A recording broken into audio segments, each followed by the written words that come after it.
Bismillahirrahmanirrahim. Assalamu alaikum, dear participants. Welcome to this session of textual study of the Quran. We had started to literally and idiomatically translate the section of verses under discussion. These were verses from 122 to 141 of Surah Baqarah. We had finished literally and idiomatically translating until verse 129. So I'm going to start off with verse 130. So once we finish with this literal and idiomatic translation, we will inshallah have questions on this before we go on to the next set of verses, which will begin with verse 142. So, وَمَنْ يَرْغَبُ عَنْ مِلَّةِ إِبْرَاهِيمَ إِلَّا مَنْ سَفِهَ نَفْسَهُ وَلَقَدِ اسْتَفَيْنَاهُ فِي الدُّنْيَا وَإِنَّهُ فِي الْآخِرَةِ لَمِنَ الصَّالِحِينَ.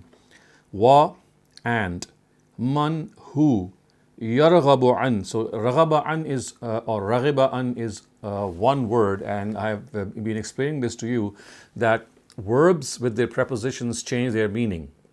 So whenever we have the word an with raghiba, it would mean to go away from something, to deviate from something.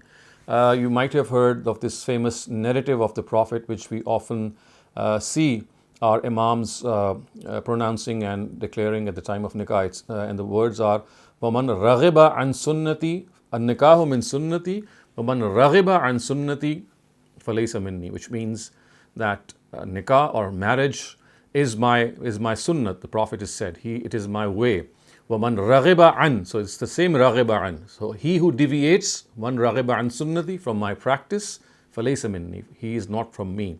So raghiba an, whenever you see this compound this compound word, this phrasal verb as we call it, in which we have a verb to be exact, and its preposition. So raghiba an will always mean to deviate. So waman yarghabu an would mean who is it who deviates.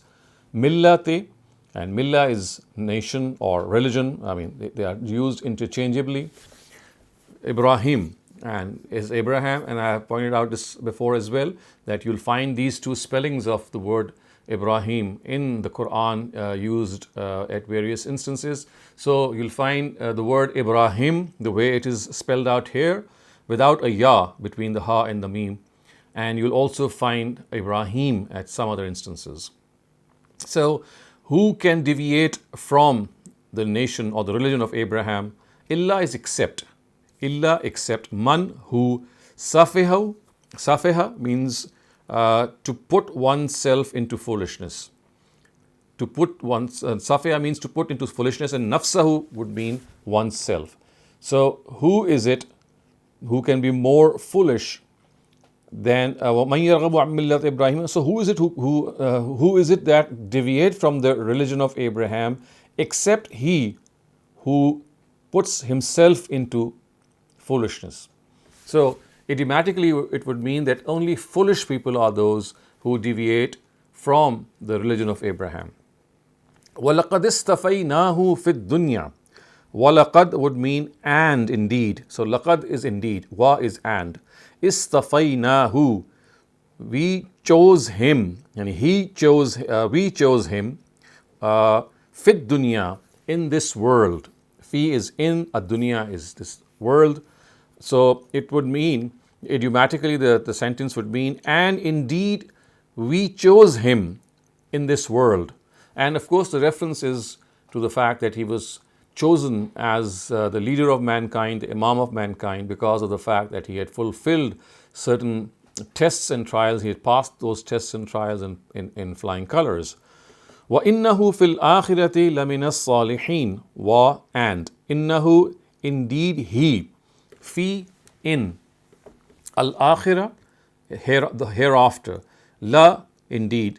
Min, from. As-salihin, the righteous. So idiomatically the translation would be, and indeed he will be from among the righteous in the hereafter. So the point is that not only did the Almighty choose him for himself in this world, and as a result gave him preference and superiority for the immense trials that he was made to pass, and he passed them in a befitting way, but he will also be among the righteous in the hereafter. And then it says is, remember. Qala, he said. Lahu, is qala lahu rabbuhu would mean his Lord said to him. So rabbu is the subject of the word qala, and lahu, the pronoun in who is pointing towards Abraham. So it says that recall or remember when his Lord said to him. What did he say? Aslim. Aslim means submit. Submit. Qala, he replied, Aslamtu, I have submitted, le, to, Rabbil Alameen, Lord of the worlds. So the implication is that when his Lord said to him that submit to your Lord, and he was told to submit to his Lord, and he said, I submit. And I not only submit, but he goes on to explain that I have submitted to the Lord of the worlds, not to anyone else, but to the Lord of the worlds.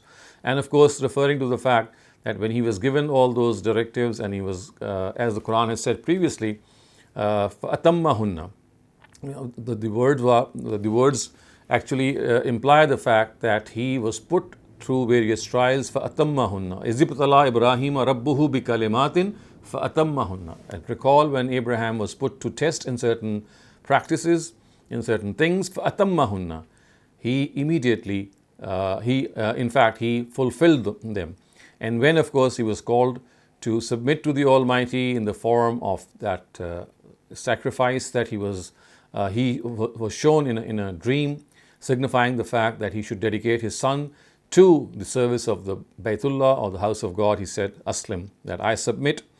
And this is how he went about conducting himself in his life. And then it says, وَوَصَّى بِهَا إِبْرَاهِيمُ بَنِيهِ وَيَعْقُوبُ.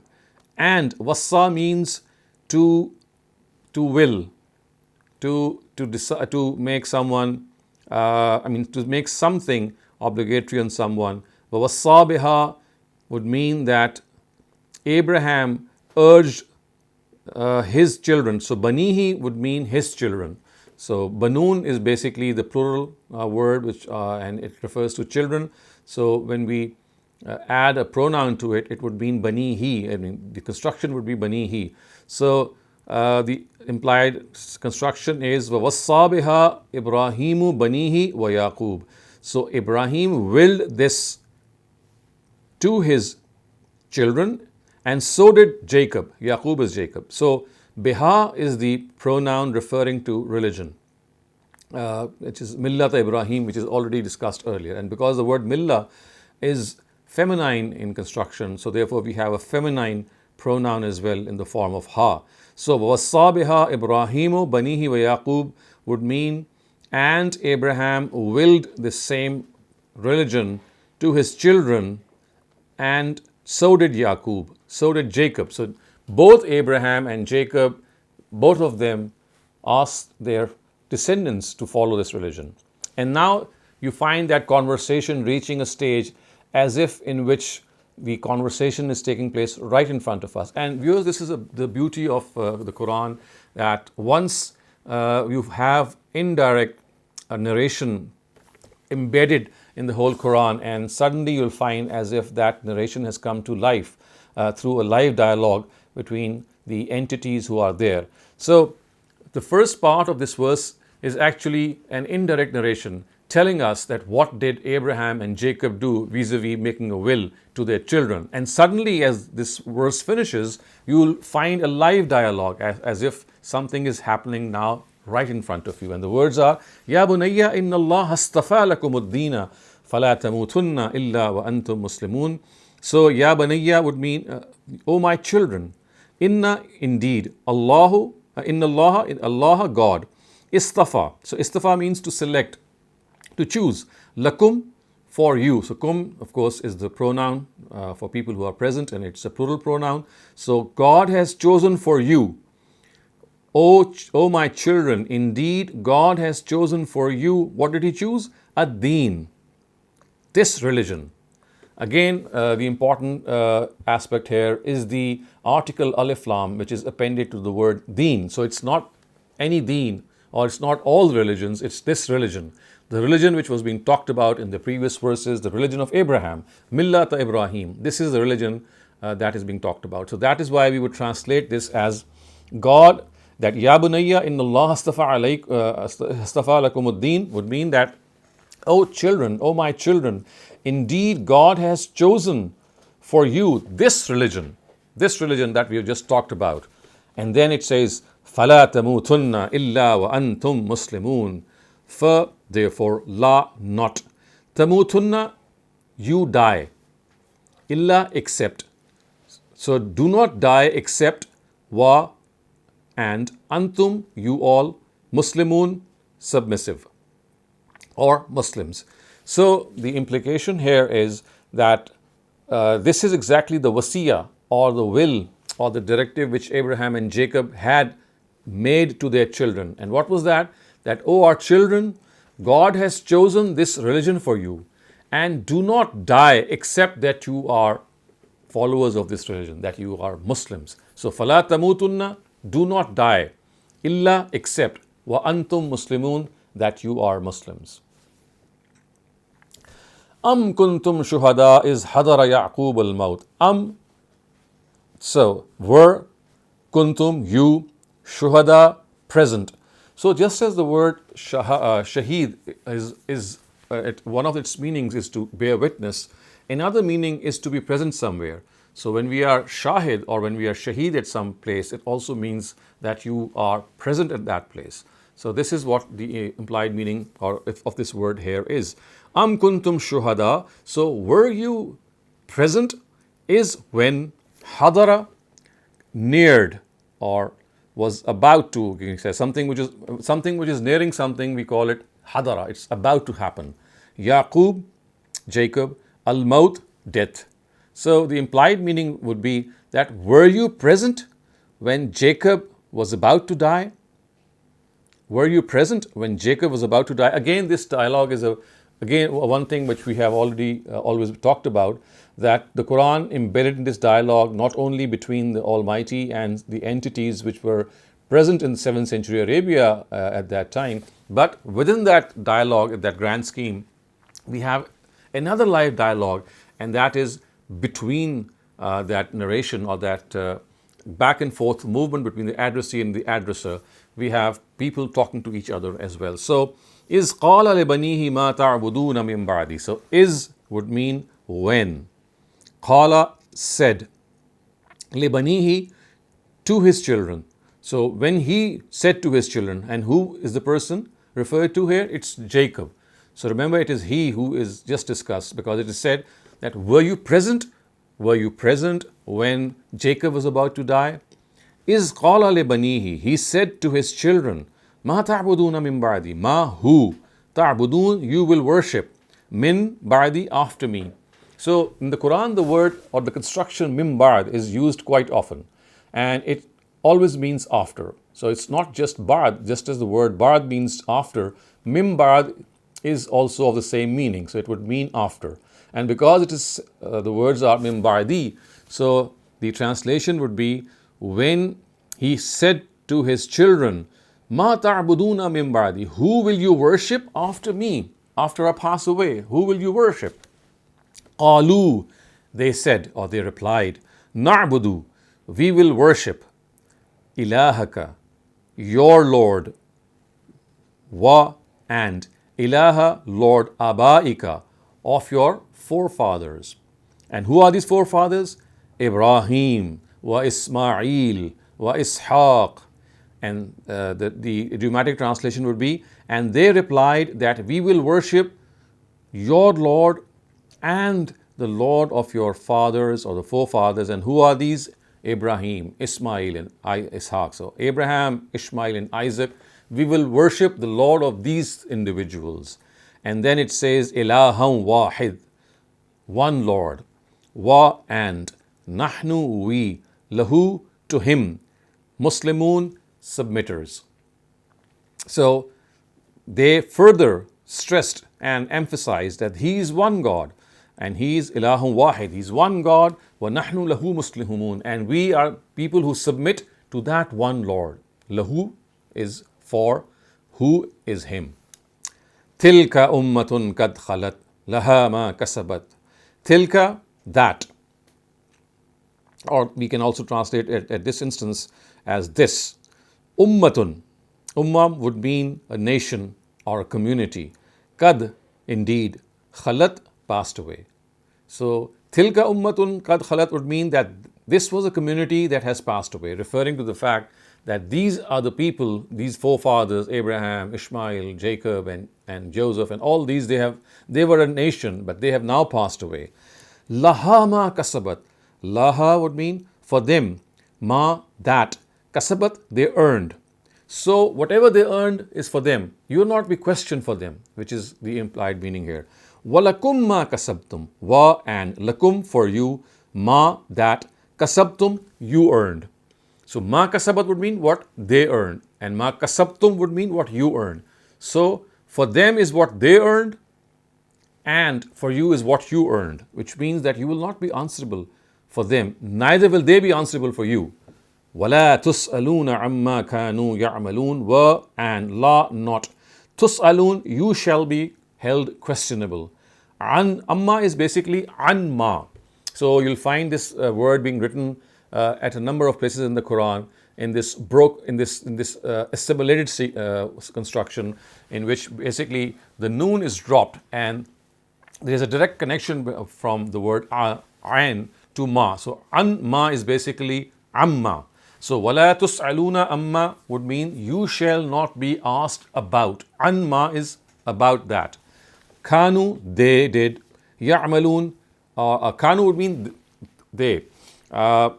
They used to, I would say. Kanu would mean they used to, and ya'malun, do. So you will not be asked about what they used to do. Whatever they did is now, I mean, it's going to be registered in their own record. So they will be asked about what they do, and you will be asked about what you do. Again, once again, pointing this out, that there is no one who can, in any case, be of any avail to any other soul on the Day of Judgment. Whatever was done by each community, by each set of people, is going to come before them on the Day of Judgment, and no one will share the burden of other. وَقَالُوا كُونُوا هُودًا أَوْ نَصَارَى تَهْتَدُوا. Wa, and قَالُوا, they said, كُونُوا, you become, Hudan, Jew, أو, or Nasara, Nazarene or Christian, tahtadu, you will be guided. So they said that either become a Jew or become a Christian, and then you will be guided. So وَقَالُوا كُونُوا هُودًا أَوْ نَصَارَى تَهْتَدُوا, idiomatically the translation would be, and they said that if you become either a Jew or a Christian, you will be guided. So this is the only way that you will obtain guidance. And in reply, look what the Prophet is asked to communicate to them. قُلْ بَلْ مِلَّةَ إِبْرَاهِيمَ حَنِيفًا. In fact, it is the millat of Ibrahim, it is the religion of Ibrahim. Hanifa means who was dedicated to his God. So Hanif means someone who is fully dedicated. So here you can see the suppression of a verb. You will not find any verb in this expression, Kul bal millata Ibrahima Hanifa. And this is a very common feature of Quranic Arabic, in which verbs at times are suppressed. So basically the word, or to the effect ittakhazu, has been suppressed, would mean that you adopt or acquire or adhere to the religion of Abraham, who was dedicated. So the Prophet is being told that say, Kul is you say. Oh, the Prophet is being told that you announce, you declare. And what do you declare? Bal millata Ibrahima Hanifa. Adhere to the community of Abraham, or to the religion of Abraham, who was dedicated, who was totally committed to his Lord. And then there is a clause of negation, wa and ma, not. Kana, was, min, from, al-mushrikeen, the idolaters. So the implied meaning is, and he was not from among the idolaters. He referring to Abraham. So the stress here is that you have to follow the religion of Abraham, who was devoted to his Lord. And remember, he was neither a Jew nor a Christian, because the previous part has said that unless you become a Jew or a Christian, you will not be guided. So this is like a interjection on the part of God, that he says that, well, if these people say that unless you are a Jew or a Christian, you will not be guided, tell them this is not the case. In fact, you have to follow the religion of Abraham, who was dedicated to his Lord, who was devoted to his Lord, and he was not among the idolaters.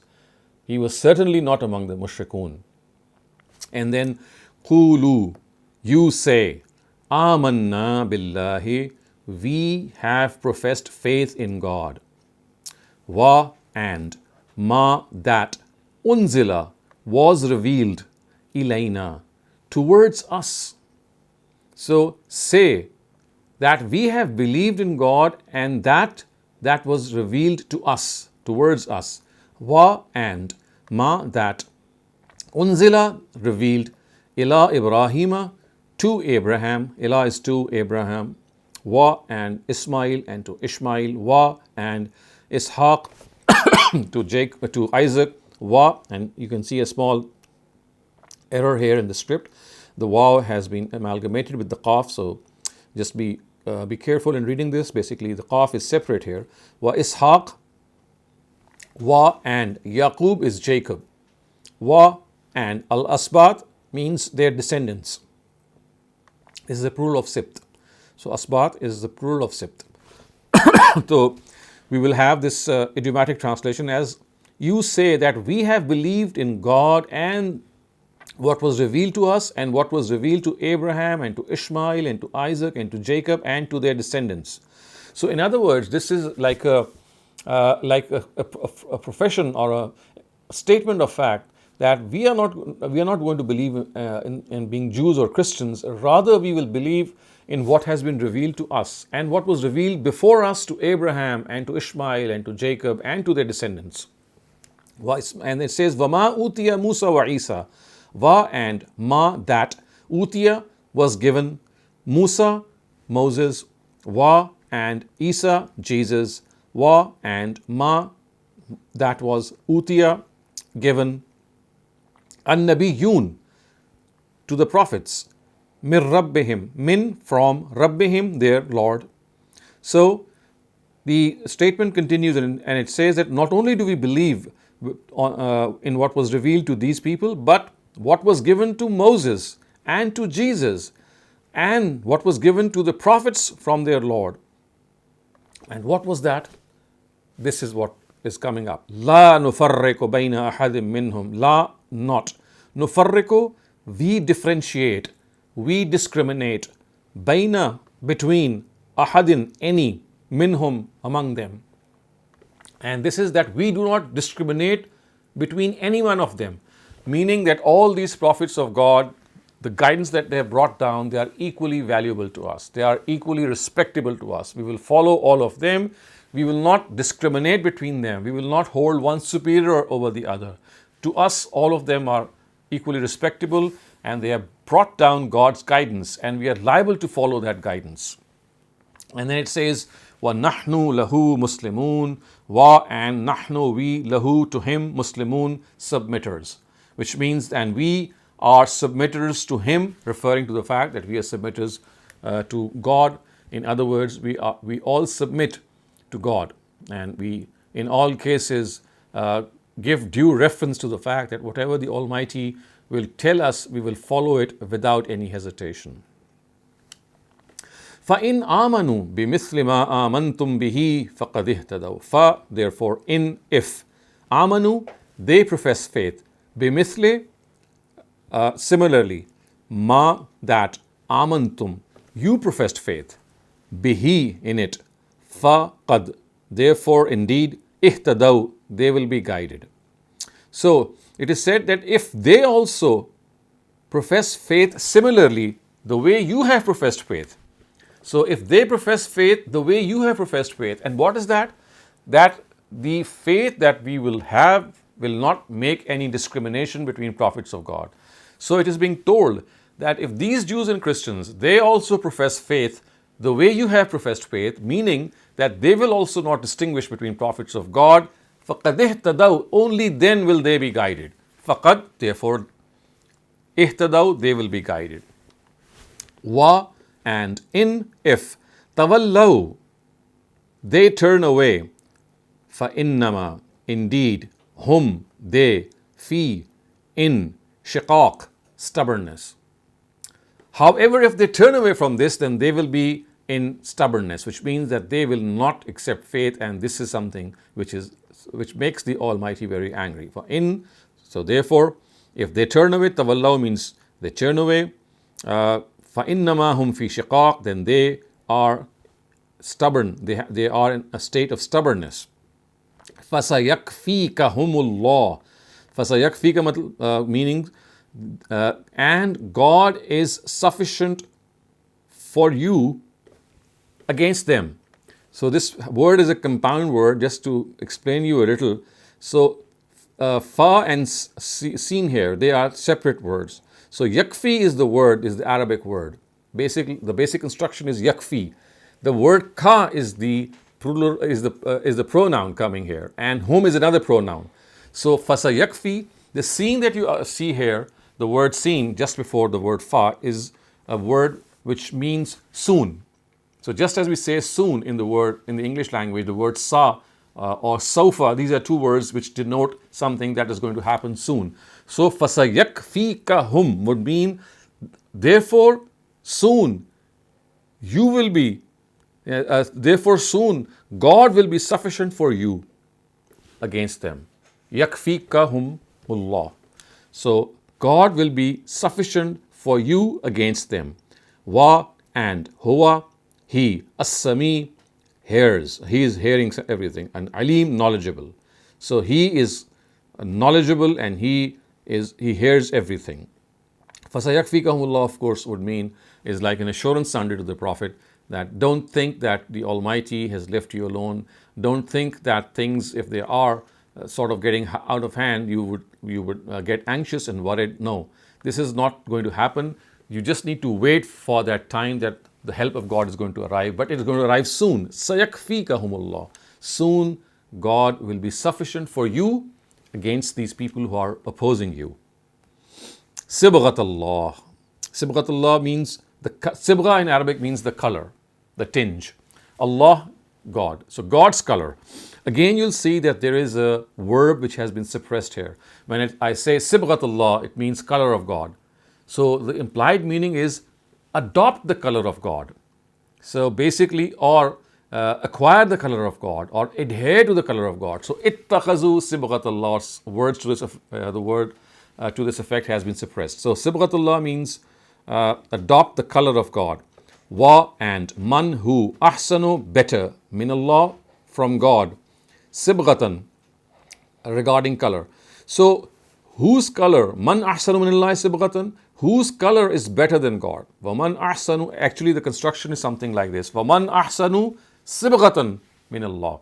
So this happens in the construction of Arabic language in various sentences, that words are transposed, they are either preposed or they are shifted, they shift their places. So basically, it was Waman ahsanu sibghatan min Allah. As you can see, the word sibgha has been deferred only to account for some of the rhyme which the Quran is often follows. So Waman ahsanu min Allah sibghatan would mean that whose color is better than God's color.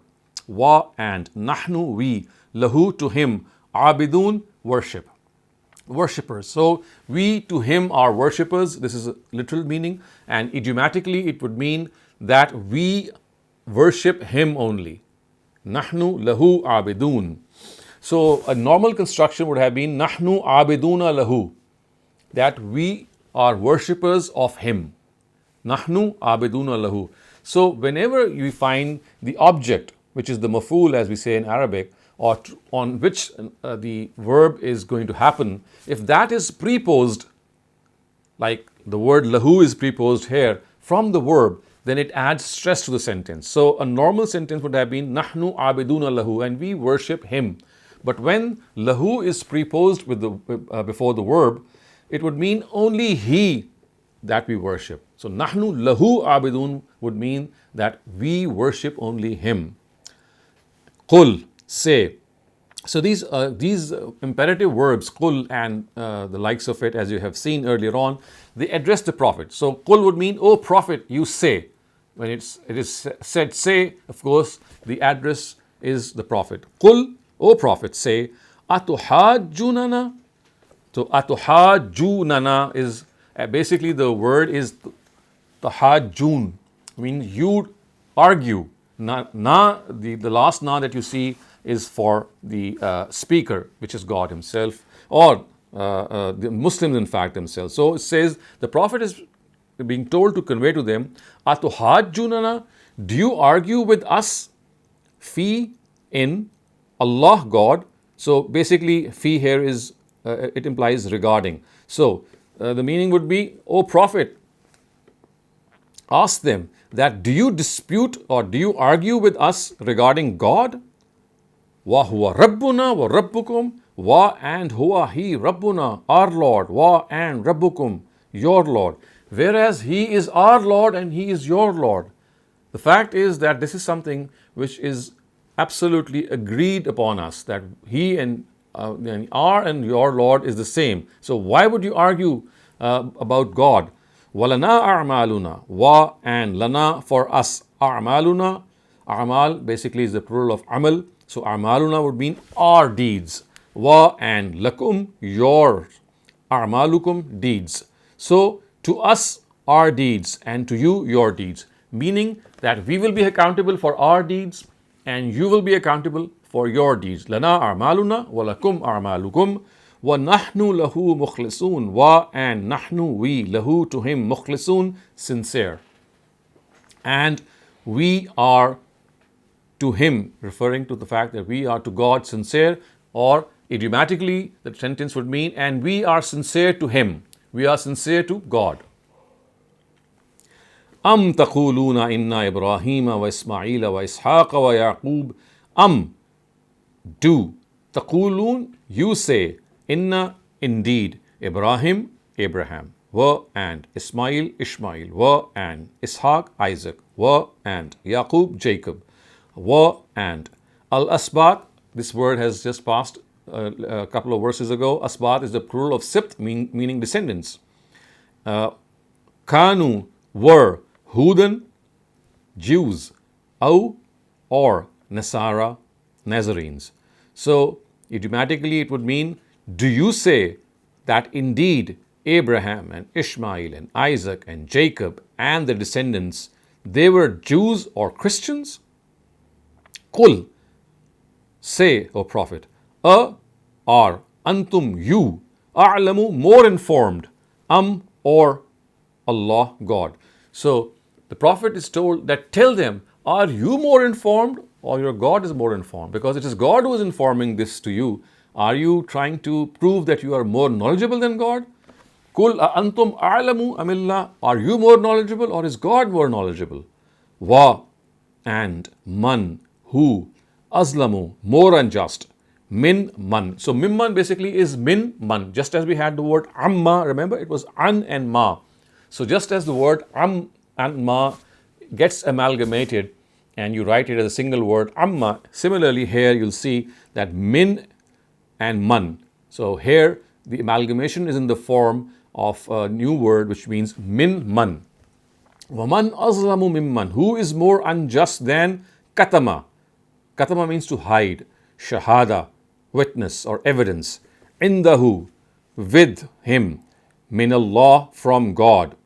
So who can be more unjust? Who have a testimony from God, who have an evidence from God, and they conceal it. وَمَنْ أَظْلَمُ مِمَّنْ كَتَمَ شَهَادَةً عِنْدَهُ مِنَ اللَّهِ. Who can be more unjust than those who have a testimony or an evidence from God and they conceal it? So you see, this is once again referring to a charge sheet that we have been discussing all along in Surah Baqarah, that these people were guilty of hiding their testimony about the last prophet of God, about the fact that he will come in Arabia. And the Quran has pointed this out on numerous occasions, that they were fully aware that the last prophet is going to come from the descendants of Ishmael, and they tried to conceal this testimony, they tried to hide it from their people. And the Almighty says that who can be more unjust than people who do so? وَمَا اللَّهُ بِغَافِلٍ عَمَّا تَعْمَلُونَ. Wa and ma not. Allahu God, بِغَافِلٍ not aware. Anma is the same as amma, about. Ta'maloon, you do.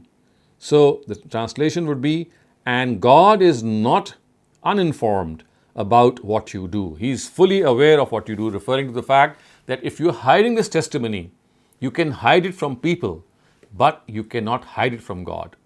God knows full well that this testimony was something that was given to you so that when the time comes, you will bear witness.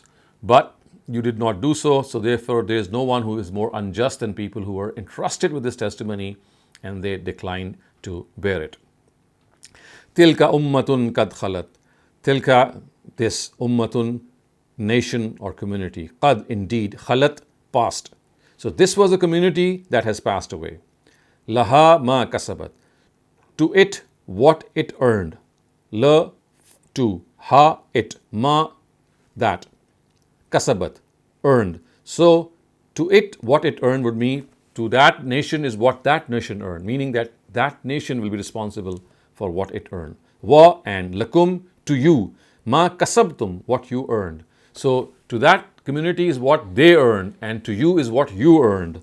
Wala, and this, by the way, is a verse which has already passed by in full some sentences ago. So it says, Wala tus'aluna amma kanu ya'malun. Wa and la not. Tus'aluna, you shall be questioned. Amma is the same, amma, about. Kanu, were. Ya'malun, they were doing. So to you is what you do, to they is what they do, and you shall not be questioned about what they have done. So this brings us to an end to this part that we had already started last week. So before we move on to our next section of verses, which will begin with with verse 142, if you have any questions up till now regarding the part that we have just idiomatically translated, please raise them. Assalamu alaikum, sir. Walaikum assalam. Sir मेरे दो questions हैं. पहला एक translation word कि sir वला कद इस्तफैना हो. Sir ये जो वला कद है ये मुझे हमेशा कंफ्यूज करता है. कभी इसकी ट्रांसलेशन मुझे लगता है अकॉर्डिंग टू कॉन्टेक्स्ट होती है. आपने Right. इसका इंडीड किया, इंडीड तो इसका इंडीड तो इन्ना भी होता है. तो सर थोड़ा सा एक तो मुझे उर्दू में बता दें कि या हम कॉन्टेक्स्ट के लिहाज से ही करेंगे. और दूसरा सर आपने अभी कहा कि बनी इसराइल को पता था कि वो बनी इस्माइल में से आएंगे लास्ट प्रॉफिट. सर अगर उन्हें पता था तो फिर वो जेलस क्यों हुए और फिर वो मदीना में आके क्यों उसके सबर्ब्स में आबाद हुए? इफ दे न्यू, मुझे ये थोड़ा सा कंफ्यूजिंग लग रहा है. बस सर, थैंक यू सर.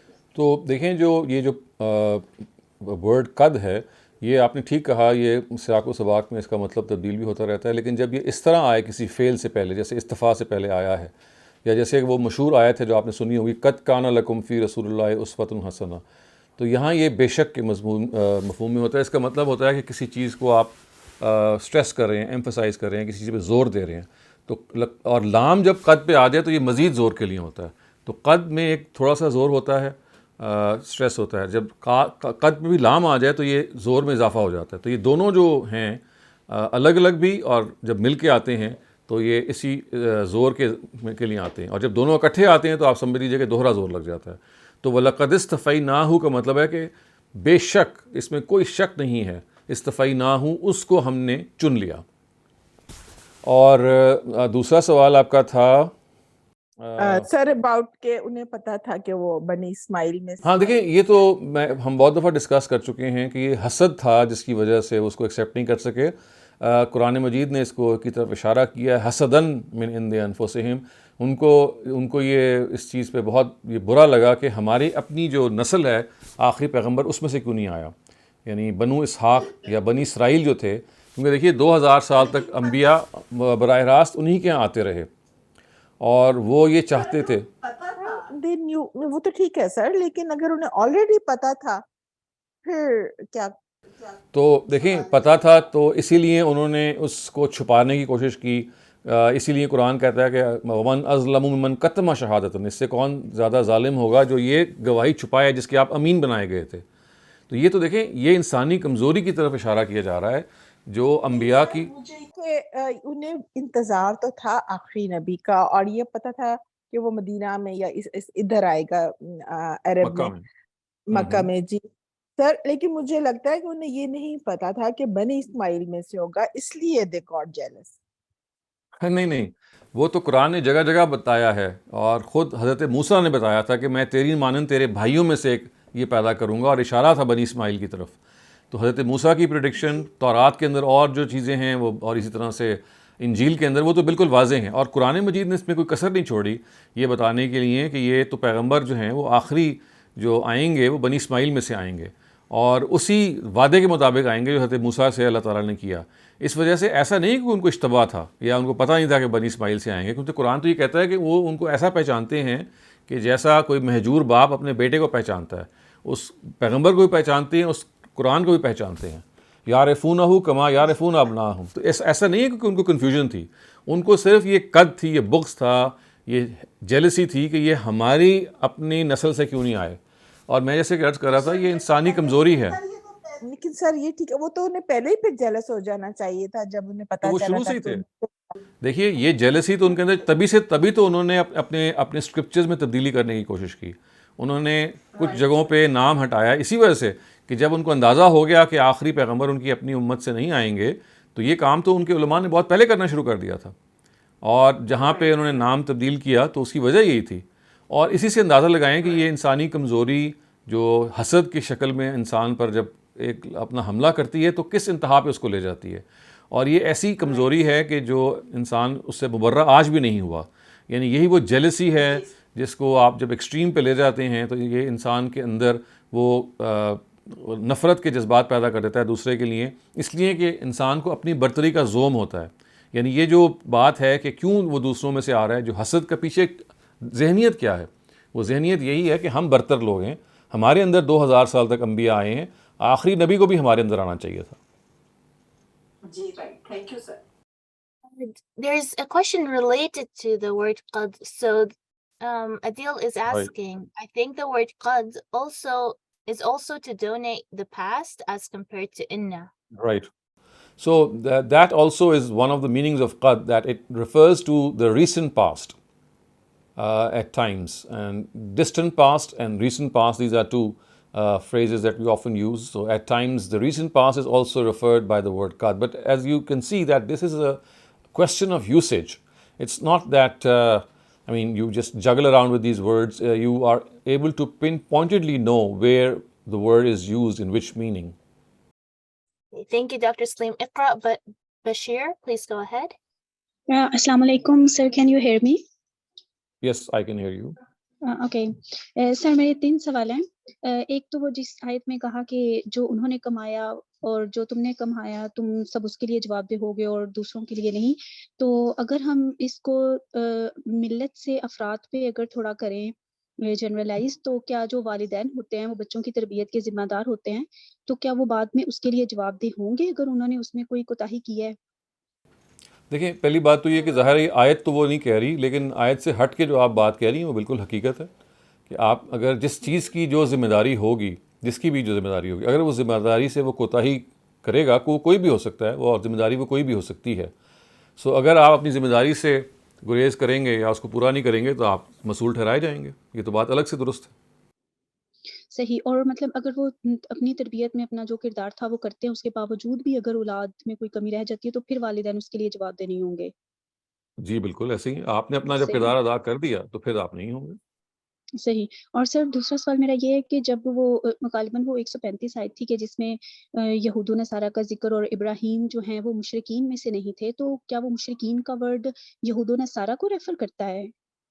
نہیں، وہ یہ بتانے کی کوشش کرتا ہے کہ جو وہ مشرکین ہیں، جو وہ بھی تو حضرت ابراہیم کو اپنا ابو الابا مانتے تھے نا، جو جن کو بنی اسماعیل آپ کہتے ہیں، جو امیین تھے.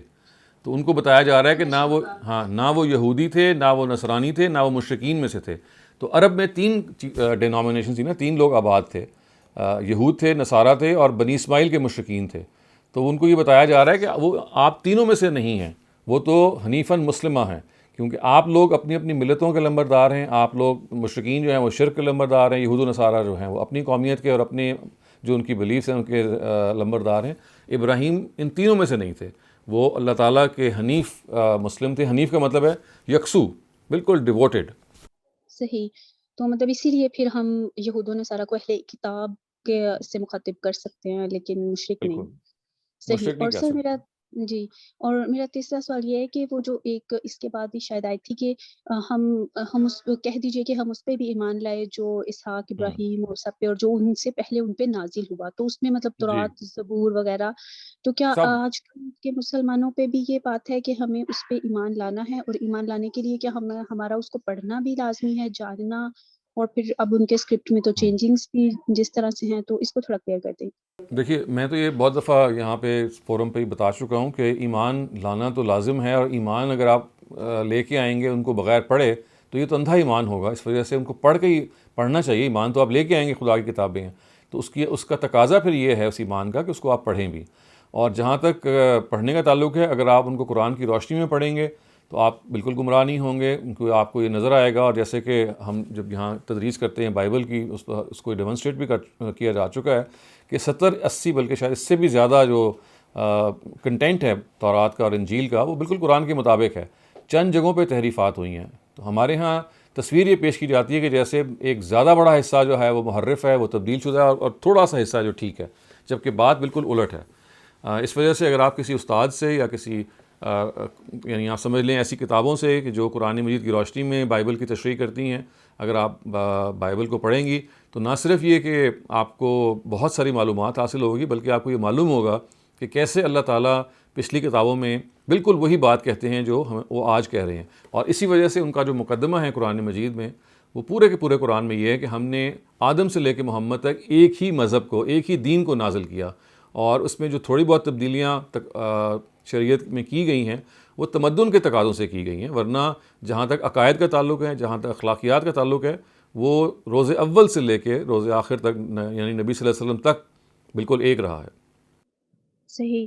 سر اگر یہ مطلب یہ ایمان کا حصہ ہے یہ چیز، تو ہم دیکھتے ہیں بہت وسیع پیمانے پہ اکثریت جو ہے وہ اس چیز سے مطلب اس کو ہم ناآشنا ہیں، کوئی بھی نہیں پڑھتا. مطلب بہت ریئر لوگ ہیں جو دوسری کتابوں کا بھی کر رہے ہوتے ہیں. جی تو ہم اسی وجہ سے یہاں پہ کوشش کرتے ہیں کہ ہفتے میں ایک دن یا کچھ پیریوڈیکلی ہم بائبل کا مطالعہ کرتے ہیں. اور یہ تو ہم سب کو چاہیے کہ اپنے سرحانے بائبل کو رکھیں، اور نہیں ہیں تو آپ کے اس وقت ویب سائٹس اویلیبل ہیں، ایپس اویلیبل ہیں، جس سے آپ اس کا مطالعہ کر سکتے ہیں. بہت شکریہ، جزاک اللہ. Asif Ali, please go ahead. جی السلام علیکم ڈاکٹر صاحب. وعلیکم السلام.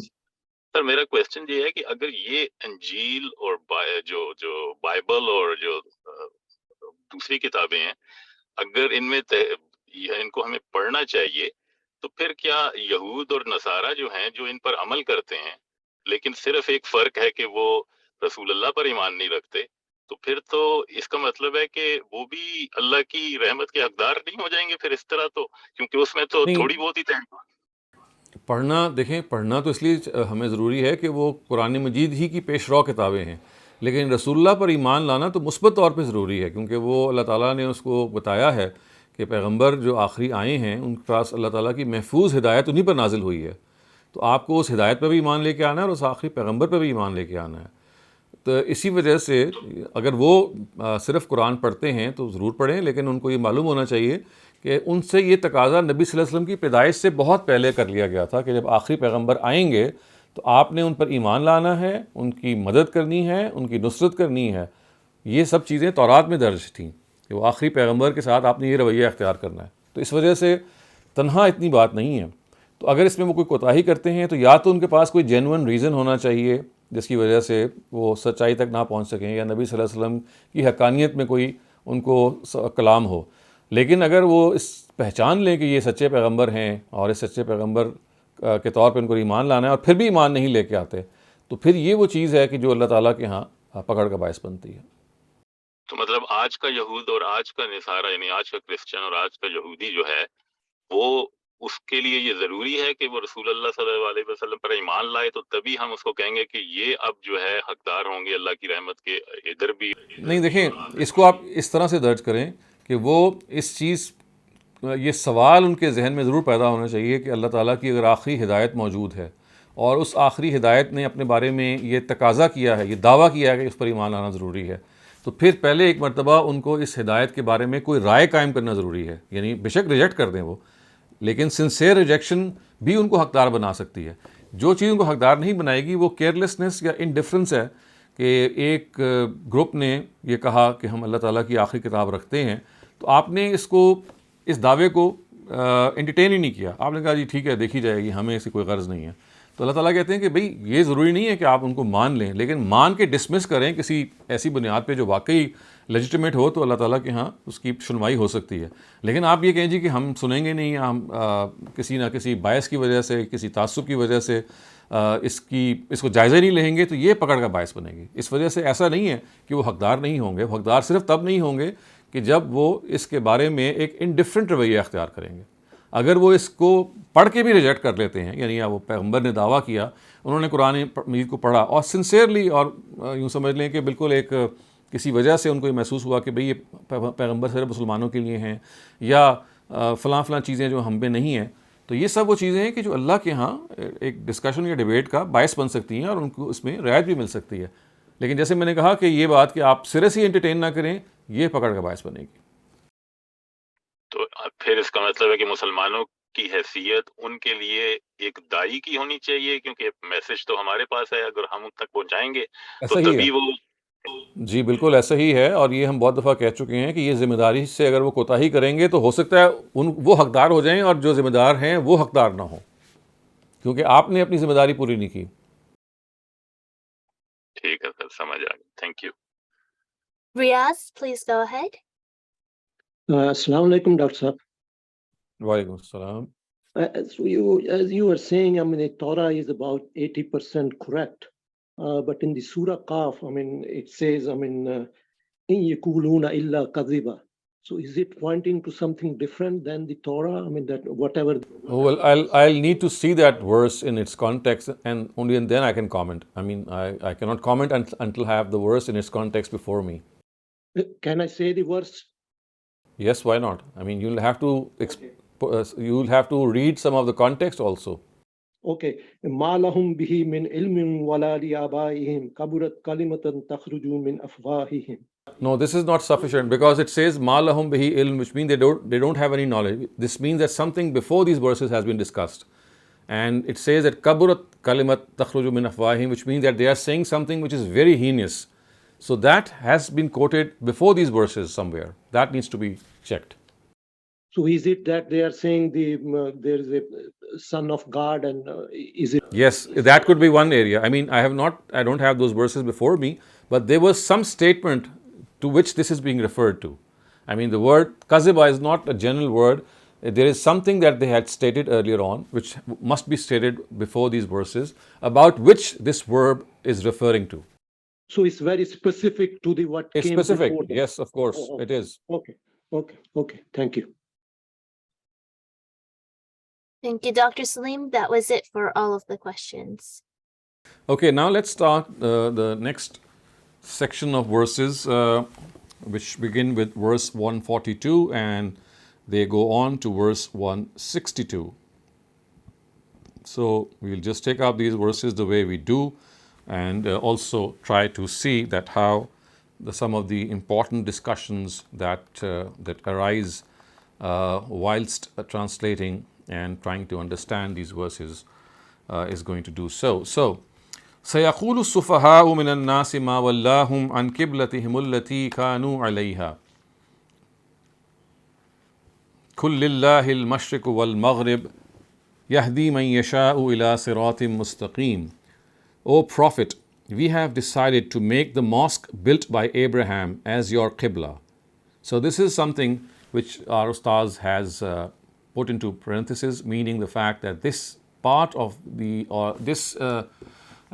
verses basically are verses in which this is the implied meaning, that once we are made to understand the fact that the responsibility of the deliverance of the last message was to be transferred to the Ishmaelites, so it was only befitting that the very house which was built by their progenitor Abraham, should be shifted. The direction of prayer should be shifted towards it. So it says, سيقول السفهاء من الناس ما ولاهم عن قبلتهم التي كانوا عليها. Now the foolish among them will ask, what has made them turn away from the qibla of theirs on which they were before? So this is basically the fact that in the times of Prophet Muhammad, there was this time, and this is not mentioned exactly in the Quran, that for some time the Muslims, they were made to face the Baytul Maqdis, which is in Jerusalem. And the Quran, as we go along, will say, it tells us that the reason that these Bani Ishmael were directed to pray towards the Baytul Muqaddas was that whether they listen to the directive of God or not, because of course the Ishmaelites, they were very, very devoted to the house of God, and now they were being told by God Himself to shift their Qibla from the Baytullah, which is the house of God in Mecca, to another house of God, which is now in Jerusalem. So remember, this surah is a Madani surah, and in the Meccan surahs or the Meccan times when the Prophet was there, this question did not arise, because when people were facing the Baytul Maqdis, the direction was such in Mecca that if you face the Baytul Maqdis, you would also face the Kaaba. So it was like praying towards the Kaaba, and this question, of course, did not become a cause of worry in the minds of the Prophet or the Muslims. But when they shifted to Medina, the directions changed. So the Kaaba was on another side, and the Baytul Maqdis was on another side. So when they were praying towards Baytul Maqdis, and this was something which they had been told, that now you shift your Qibla towards Baytul Maqdis. And now this is a question which was raised by these people. And it is said that مَا وَلَّاهُمْ مِنْ عَنْ قِبْلَتِهِمُ الَّتِي كَانُوا عَلَيْهَا, that the foolish among them will ask, what has made them turn away from the Qibla of theirs on which they were before? So earlier on they were facing the house of God in Mecca, which is the Baytullah. And then they were told, which is of course not mentioned in the Quran, but they were told outside of the Quran, and the Quran is referring to that you shift your direction towards the Baytul Maqdis. So the fact is that the mischief mongers and the miscreants, they just got a chance, an opportunity to make fun.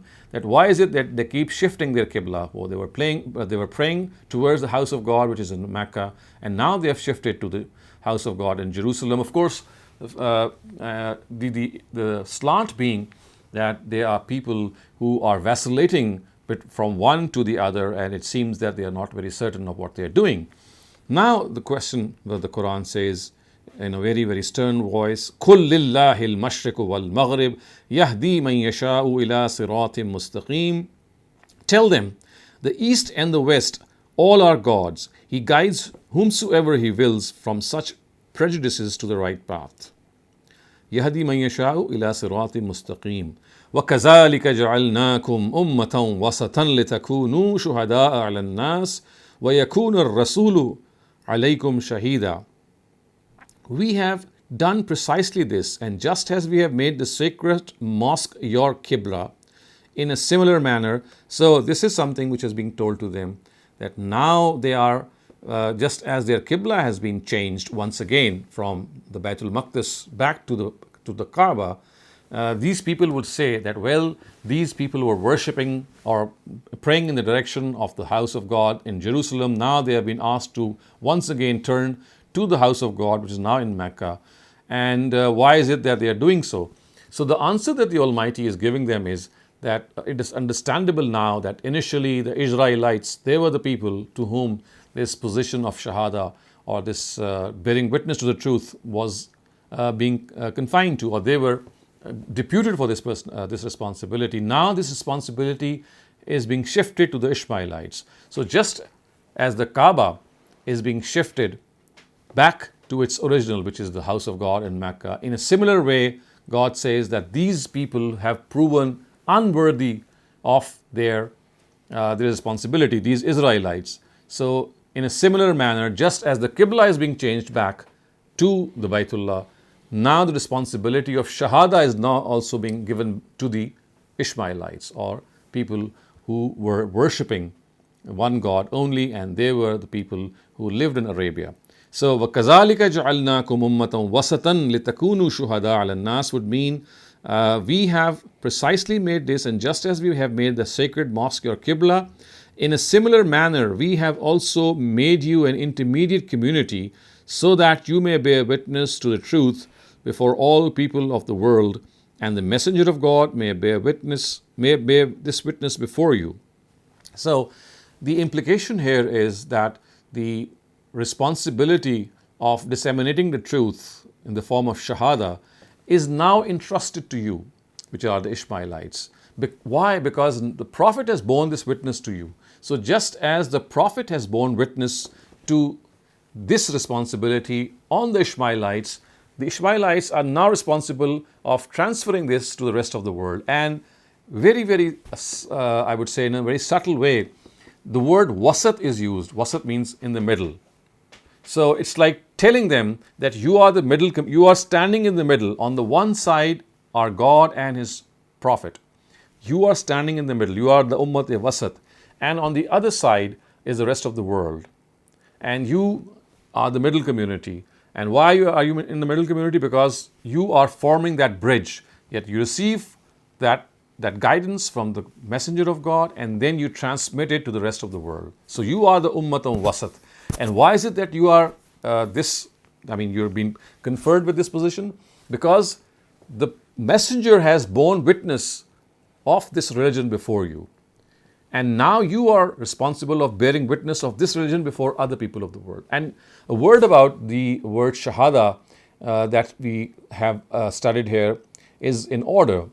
You see, the word Shahada, which is used here in the Quran and has been used at other places as well, is used in its sense that the truth is unveiled in such a manner before the addressees that they are not left with any excuse.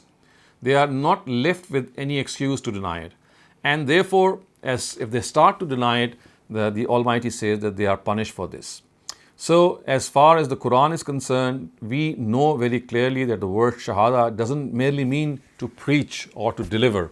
It means to deliver religion in such an ultimate way, in such a conclusive way, that the people to whom it is delivered, they have no excuse left except stubbornness to deny it. And this is also called Itmamul Hujjah. So you must have heard this word a number of times from our Farai teachers and scholars. So the word Itmamul Hujjah is the same, as you can see, the way you need to understand it as the word Shahada, which means conclusive communication of the truth. Such a conclusive way that you communicate the truth that there is no question about it left in the minds of people who received it. So, وَمَا جَعَلْنَا الْقِبْلَةَ الَّتِي كُنْتَ عَلَيْهَا إِلَّا لِنَعْلَمَ مَنْ يَتَّبِعُ الرَّسُولَ مِمَّنْ يَنْقَلِبُ عَلَىٰ عَقِبَيْهِ. Now, here in these verses you can see the expediency or the reason why the Qibla was changed has been mentioned in such clear words. And a prophet, we appointed your former Qibla only to see who follows the messenger and who turns on his heels. So, before they were being turned away back to the house of God in Mecca, the Baytullah, the reason that why they were asked to pray towards Jerusalem, towards Baitul Maqdis, is now delineated here. And it says, وَمَا جَعَلْنَا الْقِبْلَةَ الَّتِي كُنْتَ عَلَيْهَا. The Qibla on which you people were before, why is it that we asked you to follow that Qibla? لِنَعْلَمَ مَنْ يَتَّبِعُ الرَّسُولِ. So that we are able to test you, have come this out from you, make this clear evidence from you, shine before yourselves as the midday sun, that who follows the messenger and who turns on his heels. So this was like something which could have really hit them hard, but because it was a question or a directive of God, they were told that if you follow it, then of course you will not be questioned. And then it says, وَإِنْ كَانَتْ لَكَبِيرَةً إِلَّا عَلَى الَّذِينَ هَدَى اللَّهُ وَمَا كَانَ اللَّهُ لِيُضِيعَ إِيمَانَكُمْ إِنَّ اللَّهَ بِالنَّاسِ لَرَءُوفٌ رَحِيمٌ. Undoubtedly, this was a grave thing. وَإِنْ كَانَتْ لَكَبِيرَةٌ إِلَّا عَلَى الَّذِينَ هَدَى اللَّهُ, except for those people who were on God's guidance. It was something very tough, and obviously it was very tough that you are being told to shift from your beloved Qibla, something that you really cherish, towards another Qibla. So Quran says it was very tough, except illa alallazina hadallah, except people who are guided by God. And وَمَا كَانَ اللَّهُ لِيُضِيعَ إِيمَانَكُمْ, and God is not one who is going to waste your deeds, which means that you should not think that if you're praying towards some other cherished direction, in some other cherished direction, once you were restored to the original direction, then your previous deeds that were done in the other direction, of course, praying to God in that direction, would have lost. You would not have earned any reward. The Almighty says, "Ma kana Allahu liyudhi'a imanakum." God is not going to turn away your deeds into nothing. They will be accepted, because when you were shifted towards the house of God in the Baitul Maqdis in Jerusalem, it was to test you. Now that you're being shifted back, it doesn't mean that your previous prayers are just going to end in vain. They will be accepted. Inna Allaha bin nasi la ra'ufur rahim. And God indeed is very compassionate. He is very compassionate, and He is also someone who is ever merciful. So clearly you can see that the Bani Ishmael, or the Ishmaelites, they were put into this test, that they have to understand that they were, of course, formerly doing this at the behest of the Almighty, that they were praying towards the Holy Kaaba, and then for some months or some time, some stipulated time, they were made to shift from the Baitullah and pray towards the Baitul Maqdis. But they could not feel this, because as long as they remained in Mecca, the direction of the Baitul Maqdis and the Kaaba were the same. But as soon as they came into Medina, this started to worry them, and they thought that, why is it that they are still being asked to do so? The Quran says that the reason for this is that they were being put to this test, and if they succeed in this test, they should rest assured that their deeds that were done prior to this will not go waste. So before I go on to the next part, or the next set of verses, if you have any questions regarding these set of verses, please raise them now. Akram Bhatti, please go ahead. Assalamu alaikum, sir. Walaikum assalam. Ummat Wasta, jaise the way you have explained it, to me, I think you said it was those people who were present at the time, and they were in the middle of the previous Ummah, Right. that the Ummah to come. But someplace I read that today we are the people of Muhammad Sallallahu Alaihi Wasallam, the followers. They are the middle Ummah, because we are between them and the hereafter. So how? So this is by extension. You see, what has happened is that Banu Ismail, the Sahaba, or the people who were there, of course, only they were the ones to whom Prophet Muhammad bore witness. We are not there. His witness did not reach us. But it reached us through his book and through these later generations through which religion was transferred. So it is like saying that we are as supplementary additions to this ummah. Obviously, the Banu Ismail are the ones who are being talked about here. And Banu Ismail, of course, today are scattered. We know the Banu Hashim, we know some of the people who live in Arabia today. They are purely the Ishmaelites. We know some of the people who live in Morocco and some other parts of the world, scattered in Jordan and some other places. They also are the Banu Ismail, but they don't live in that collectivity. So they are now in the form of a scattered community. But as far as the rest of the Muslim Ummah is concerned, so they are like a supplement, they are like an addendum to the main preface or the main community itself. So if you have read this, then you have correctly read this, because this is just a question of that extension that we form part when we accept faith and enter the community of the Banu Ismail. So we don't become Banu Ismail per se, because of course we are not. And in all probability, if you trace our ancestry, most of our ancestry invariably goes to Gog and Magog, or the descendants of Japhet, the third son of Noah. So we are not amongst them. We are not the Semitic races, so to speak. But by extension, we add, or we become a part of them, because we accept the same statutes as they have accepted. But then are we then as extension even? Are we in the middle of the? So this is the directive of the Quran, that you are supposed to be in the middle. I mean, you are designated at this. If you don't behave like this, then of course the Quran says at other instances that you will be stripped of this position. And today, if you ask me, the Israelites were already stripped earlier on, and the Ishmaelites, although they have not been stripped as yet, but they are facing the wrath of God and His punishment for not being leaders of mankind, or as the Quran had said earlier on, that if they follow the path of Abraham, then just as Abraham was appointed as the leader of mankind, his ummah would also do the same. So neither the Banu Ishaq or the Banu Israel, which were the first people who were given this responsibility, they could continue with that, and nor are the Ishmaelites. So today the Ishmaelites, as I said, are scattered. And when we say that we are in the middle, it doesn't mean that we are in the middle. It means that we are supposed to be in this position, that we must come up and be in this position. But we are not coming up to that position. So it's not that the fact that we are in that position, it's the Quran says that you are supposed to come and occupy this position. So at the moment we have left that position vacant. Thank you. Thank you, Dr. Saleem. Atif Adi, you're up next. Please go ahead.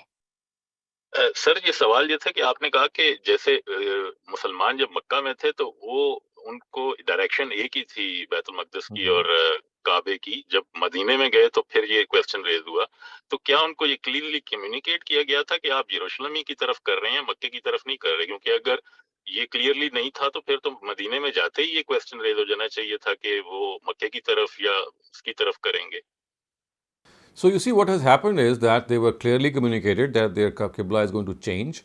But once they went to Medina and once they could see that the truth was being communicated and the Jews and the Christians were being presented their charge sheet, and it seemed imminent to them that this might happen, that the Israelites would now be stripped of their position.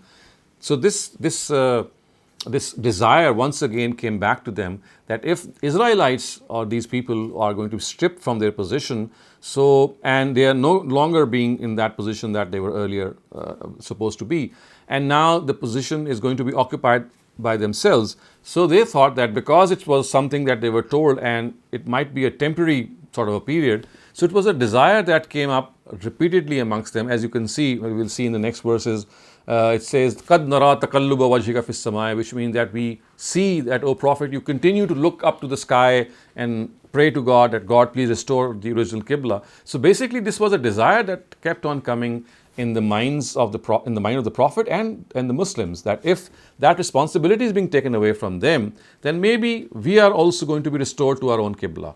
So it's like a wish, because you see, they could not have gone against the directive of God. So the directive of God was that it must pray towards the Baytullah. But in spite of obeying this directive, I mean, you can always have that desire that maybe now that they are being given this position, so they'll be restored their Qibla as well. So you have to make this differentiation. One is God's directive, and one is the Prophet's desire and the desire of the Muslims that maybe now their Qibla is going to be restored. Thank you very much. Iqra Bashir, please go ahead. अस्सलाम वालेकुम sir, मशरिक और मगरिब अल्लाह के हैं, तो फिर किबला मुतय्यन करने में क्या हिकमत है?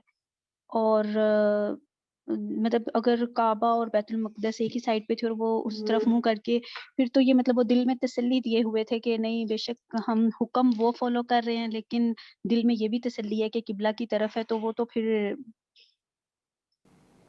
You see, the Quran, what it is telling us is that directions don't matter. It is the directive of God which does matter. So as we have seen earlier on, and we'll see later on in these verses as well, they say that فَأَيْنَمَا تَوَلُّوا فَثَمَّ وَجْهُ اللَّهِ. Wherever you turn, you'll find God's countenance. So God doesn't need to be confined into space and time. This is our need. So when we are praying in a particular direction, it's like our need to make us uniform and do so. And so we are doing it at the behest of the Almighty. So basically it's just a direction that we are following for our own uniform and disciplined worship of God. That's all. Otherwise, in itself, it is nothing. And the Quran has repeatedly said this, that وَلِلَّهِ الْمَشْرِقُ وَالْمَغْرِبُ, that these directions are immaterial. I mean, you can face the west, you can face the east, you can face the north anyway. But if you're being made to face a particular direction, then it is at the behest of the Almighty. It is God who is asking you to do so that there is the experience which is hidden or concealed in this directive is known to you. So in effect, it's basically God's directive that we are following, and that is what precisely these Jews and Christians were being told of those times. So one of them had adopted the western side of the Qibla, which were the Jews, and the Christians had adopted the eastern side of the Qibla within the Qibla. So within the Baitul Maqdis. So what they would do is, because we know that Maryam or Mary had stationed herself for itikaf on the eastern side of the temple. So the Christians preferred the eastern side, and as a result we can see that the Jews went to the opposite side. So this caused a lot of rift between the Christians and the Jews because of the fact that one would insist on the eastern side and the other would insist on the western side. So the Almighty is now commenting on them. He's telling them that this is absolutely a pointless issue. It is a non-issue. I mean, you are facing the eastern side and they are facing the western side because of certain preferences. Whereas the fact is that facing a particular side in itself has nothing to do with it.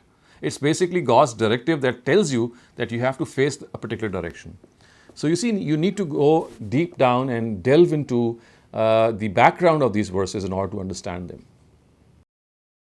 Thank Right, you. sir. Was the direction not decided for Christians and Jews? So they decided it by themselves? So it was of course decided, but they took this as a difference. I mean, they changed the direction, they manipulated that direction, and as a result, I mean, they entered into these rifts. And if you study Jewish literature and Christian literature, you'll find this rift being recorded in history as well. So basically, it was, I mean, they were told to face the Baitul Maqdis, and they did so when they were outside the Baitul. When they were inside the Baitul Maqdis. The question arose when they would go outside of the Baitul Maqdis. So in that particular case, they were one of the groups. The Christians would turn towards the eastern side, and the Jews would turn towards the western side. So this is something which they knew very well. Thank you very much, Dr. Saleem. We have 12 minutes remaining, so I'd request the remaining participants to please keep their questions concise. Shiraz, please go ahead.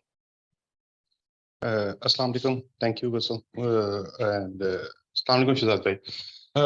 Shehzad bhai, the direct Baitul Maqdis is normally called the first Qibla. Maulana Maududi has written specifically in his commentary that when the Muslims were in Makkah, they were praying towards Kaaba. It's only after migration to Medina that they were given a temporary, commandment. It was a test for Bani Ismail that whether they preferred the commandment of God or the tradition of their ancestors.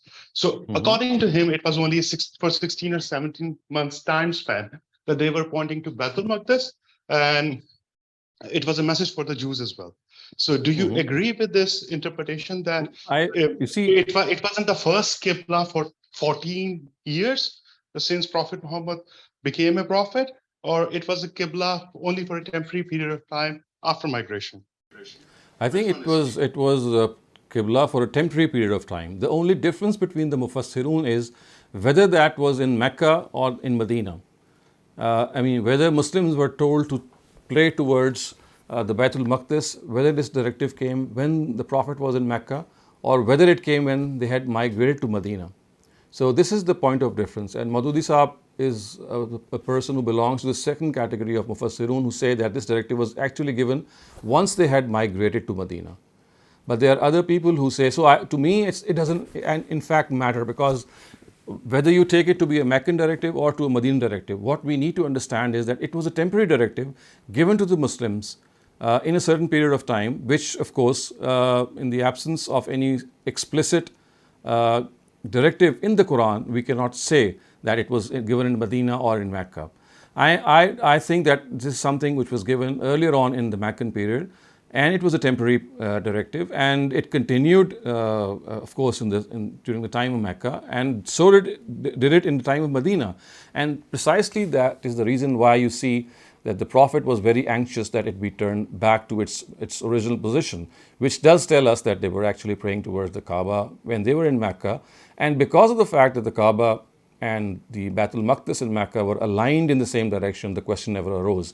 So whether you accept this interpretation or Maududi Saab's interpretation, it doesn't, it doesn't make a substantive difference. But what needs to be understood is that it was a temporary directive. And once this temporary directive was withdrawn, of course, Muslims were asked to once again face the Kaaba. Thank you, Thank sir. Russell, are we only allowed to ask one question, or can I ask one more question? I don't know the rules. Sorry. Can you wait until the remaining two participants go? Sure. And then Sure. if we Thank have time remaining, inshallah. Shabnam, please go ahead. Sir आपने अभी कहा कि हमारी Muslims की पिटाई इसलिए हो रही है because we are not coming to the point, हम अपनी रिस्पॉन्सिबिलिटी पूरी नहीं कर रहे। सर ये समझ में नहीं आता कि सफर कर रहे हैं पुअर, वीक, इनोसेंट और कंपैरेटिवली बेटर मुस्लिम्स, जो एरोगेंट, रिच एंड प्रिविलेज्ड हैं वो तो seemingly they are totally unaffected. So sir, how is this? You see, what I was referring to was the collective entity of the Muslims or the believers. So the Banu Ismail, they are being told that if they follow the ways of Abraham, they would be installed as the leaders of the rest of mankind. So this would be a decision which God will make and install them on that position. Because of the fact that we are not following the ways of Abraham, and of course truth and religion themselves are not, we are not implementing them in our polity the way we should have. So that position of leadership is, we are being stripped of that position of leadership. And not only are we being stripped of that position of leadership, but we are also in a state of decadence. So basically this is not referring to an individual posture, it's referring to our collectivity. So if the Banu Ishmail, wherever they are, they organize themselves in a single collectivity and follow the ways of Abraham, the promise is going to be fulfilled for them by the Almighty. But because this is not happening, so you see them all scattered, and not only scattered, but they are also in this decadent state.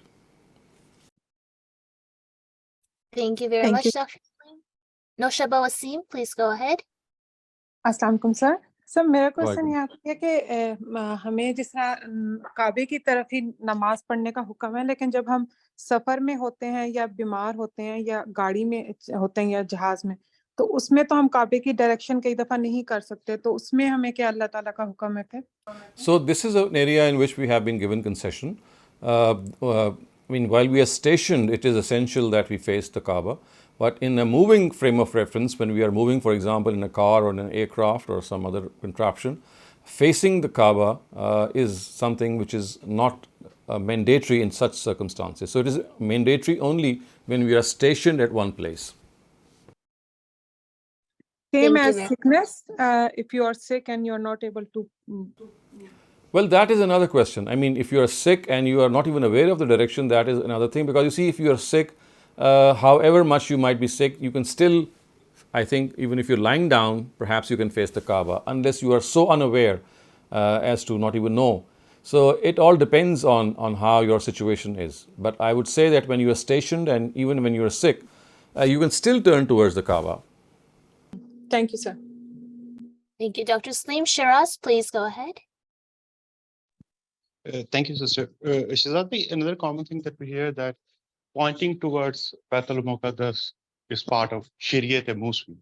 One thing that I don't understand about it is Baitul Muqaddas was never built in the lifetime of Moses. It was built by Prophet Solomon.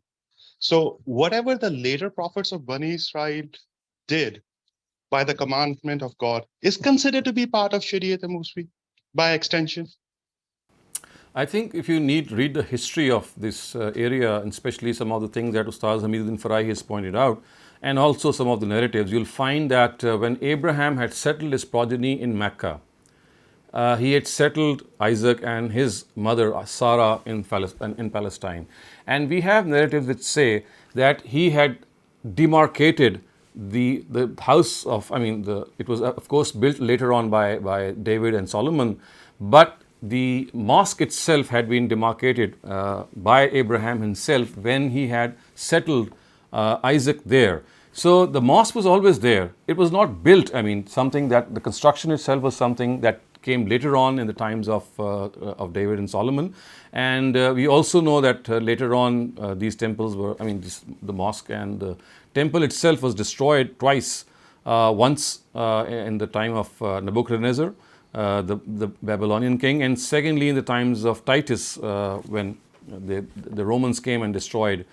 And so in these periods of time, we never had any construction there.